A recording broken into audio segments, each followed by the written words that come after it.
I'm really rubbish at delegating, and maybe you are too.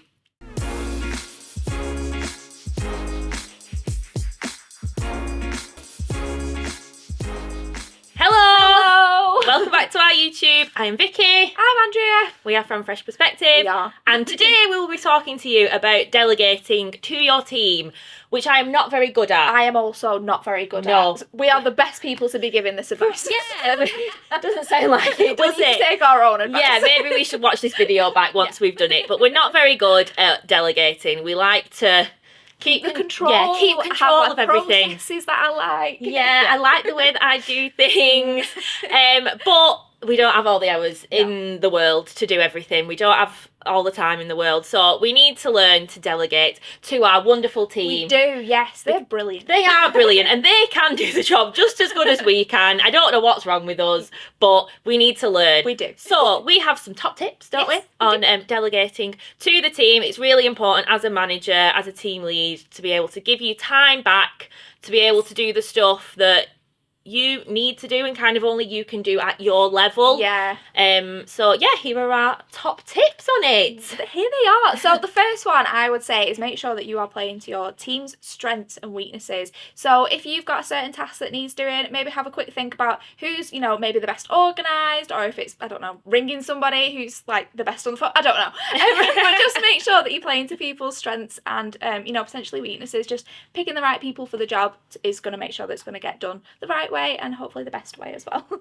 I think you also need to look at the capacity in your team. Yes. You can't be delegating out to your team and putting stress on them when they don't have the capacity to do that. It's so very important. Yes, so by giving yourself extra time doesn't mean there should be extra pressure on other people. So you do need to look at capacity and who can take what, and if there is capacity in your team, maybe you need to hire new people. If there is not capacity in your team, you might need to do question.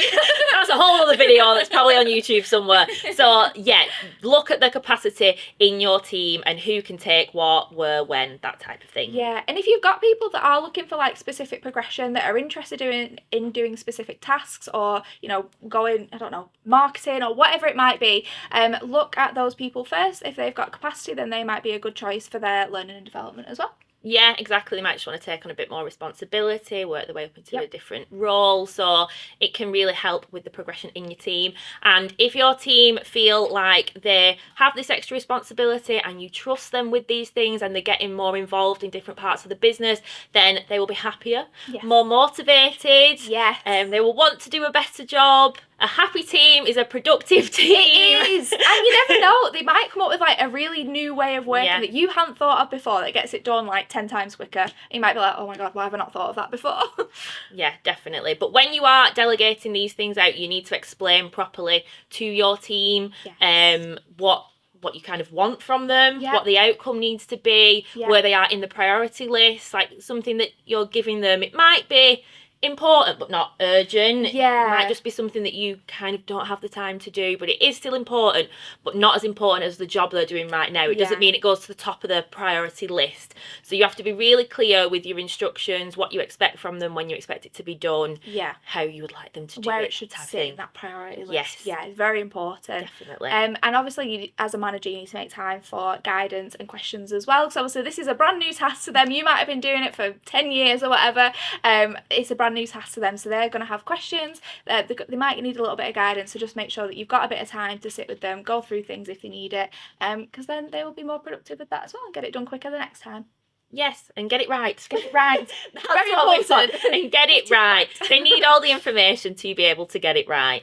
But I think that's it from us, isn't it? It is, yeah. Thank you so much for watching. Hope them tips helped, and we'll see you soon. Yeah. Bye.